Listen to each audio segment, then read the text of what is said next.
Really, how much boba can one person drink?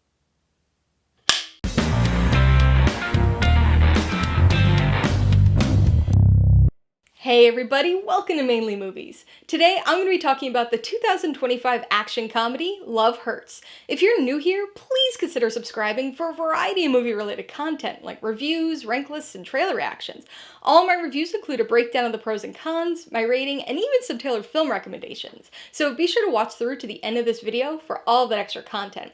Love Hurts stars Quan, Ariana DeBose, and Mustafa Shakir, and was directed by Jonathan Eusebio. It tells the story of Marvin, a bubbly realtor whose life is thrown into chaos when his hitman past unexpectedly catches up with him. There are times when I wish we could go into every movie completely blind and free from expectations. I mean, it's a great feeling when a movie you were really looking forward to is actually as good as you had hoped it'd be, but it's disappointing when it ends up being something different than what you expected. There is a situation that's worse though, when you go to a movie that you were excited for, and it's exactly what was advertised and what you were expecting, just poorly made. And unfortunately, that's the situation I encountered with Love Hurts. I was excited for Ke Huy Quan's return to the screen after his Oscar win and excellent performance in Everything Everywhere All at Once. Even more excited that this was going to be his first leading role in a film.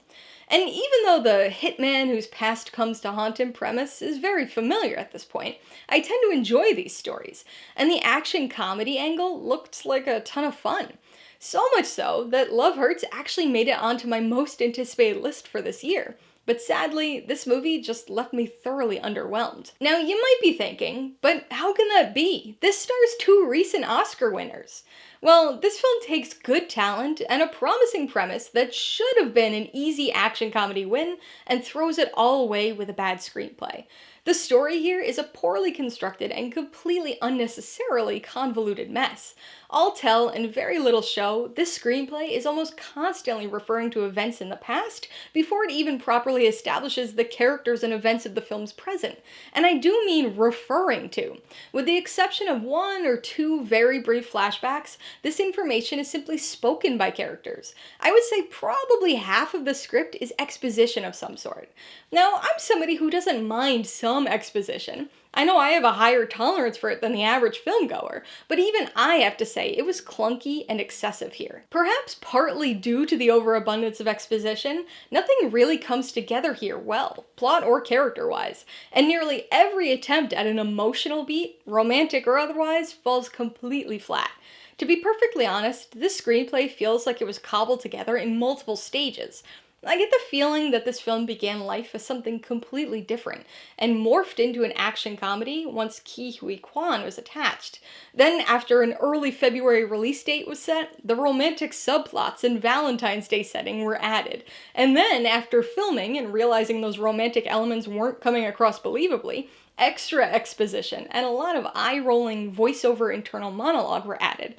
I guess seeing three names for writing in the opening credits should have been a hint of what was to come. In addition to the thankfully brief 83-minute long runtime, the fairly extensive action helps to keep this film watchable, with a number of enjoyable action sequences working to break up the deluge of exposition.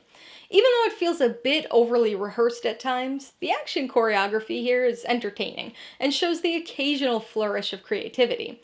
The film's action is rarely particularly well shot, which does hurt it some, and a few of the fight scenes get a bit tedious.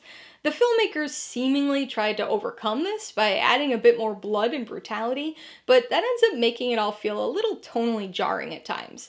What does work to keep things fun, though, is Ke Huy Quan.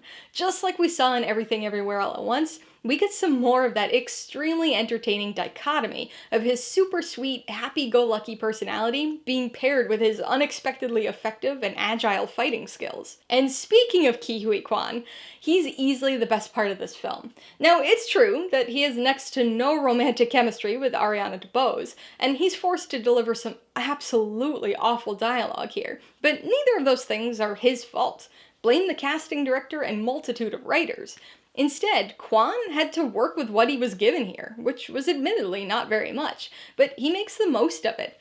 As with his action scenes, that sweet, kind of endearingly dorky personality we all know so well shines through and puts a smile on your face anytime he's on camera, even if the rest of the film threatens to remove that smile. It's a bad story and a poorly written role, but Quan manages to still turn in a good performance in spite of everything. It's a shame that this is his first live-action film role since Everything Everywhere All at Once, and the Oscar win, though. I just hope the studio sees that the film's failure lies with the screenplay and not with Ke Huy Quan, because I definitely want to see him in more leading roles. Let's get this man some good scripts and keep the Quanaissance going. Alright, let's talk about the pros and cons. Pro number 1 is Ke Huy Quan. This movie is mildly entertaining, but if it weren't for Quan, it wouldn't really even be worth a watch. His sweet, endearing charm is what gives this film something to stand on, and the enjoyment derived from the dichotomy of his personality and his impressive fighting skills is enough to, at least temporarily, distract from the poor writing. It's far from Quan's best performance, but he makes the best of the subpar material he was given. This is bound to be a film that many people force themselves to sit through purely for him. The second pro has got to be the action. In any other film, this would be more of a mixed element than a pro, but given the quality of the rest of the film, this manages to be a standout element. Often paired with Quan's entertaining performance, the numerous action sequences are among the most enjoyable moments in the film. Much of the choreography is silly and fun, despite feeling a little over-rehearsed and unnatural at times. The cinematography and editing, both throughout the film and specifically within the action sequences, is average or slightly below average, so they're definitely not the best looking fight scenes you've ever seen.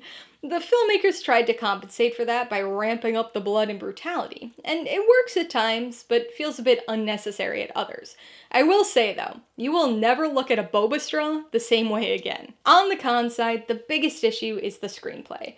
There's really no way around it. This screenplay is awful. It takes a familiar but potential-filled premise and completely flushes it down the drain. The premise revolves around Marvin's past as a hitman catching up with him in his new life, so it makes sense that past events would play a role in the story. But the script is so focused on verbally describing the past that it never properly establishes the film's present. This story is needlessly convoluted, and every character is severely underwritten, so there's next to nothing for the audience to grab onto, except for exposition. There's an enormous amount of exposition, often repeating the same information again and again, but still giving us nothing of any substance. Con number 2 has got to be the emotional beats. They just don't work at all. This is in large part due to the first con, the poor screenplay, but some unusual casting and directorial decisions contributed to this as well. The Valentine's Day setting and romantic subplots definitely feel shoehorned in here, seemingly as an afterthought to coincide with the film's February release date. There are actually 2 romantic storylines embedded in here. One makes very little sense in the story, and comes about extremely randomly. And the other, involving our leads, is what you'd expect story-wise, but there's absolutely no romantic chemistry between Ke Huy Quan and Ariana DeBose. So little, in fact, that they had to put in voiceover internal monologue of these characters literally saying that they like each other in order for the audience to even grasp that there's supposed to be something between them. Romantic, familial, or otherwise, the emotional beats in this film are all taken too seriously and played too unbelievably to ever work. Before I give you my rating and recommendations, I want to remind you that if you're interested in buying Love Hurts or any of the other films I mentioned today, I do have affiliate links for all of them in the description below. I get a small commission from anything you buy using one of my links, so I'd really appreciate it if you'd use them if you're in the market for any of these movies. I'm gonna give Love Hurts 2.5 out of 5 paws. And that's being quite generous. This movie has a lot of problems. An awful exposition-filled screenplay, no chemistry between characters, a lot of wooden performances, but I'd be lying if I said I didn't have a lot of fun with it, periodically. Most of the action sequences were very enjoyable in a silly yet brutal way, and Ke Huy Quan continues to be an absolute treasure. I would recommend Love Hurts to people who want to watch and support Ke Huy Quan. This is his first live-action big-screen outing since his Oscar win, and the first leading man role he's ever had. And you could tell from watching that he had a lot of fun making this. Screenplay and material-wise, he didn't have much to work with, but he made the most of it and is by far the best thing about this movie.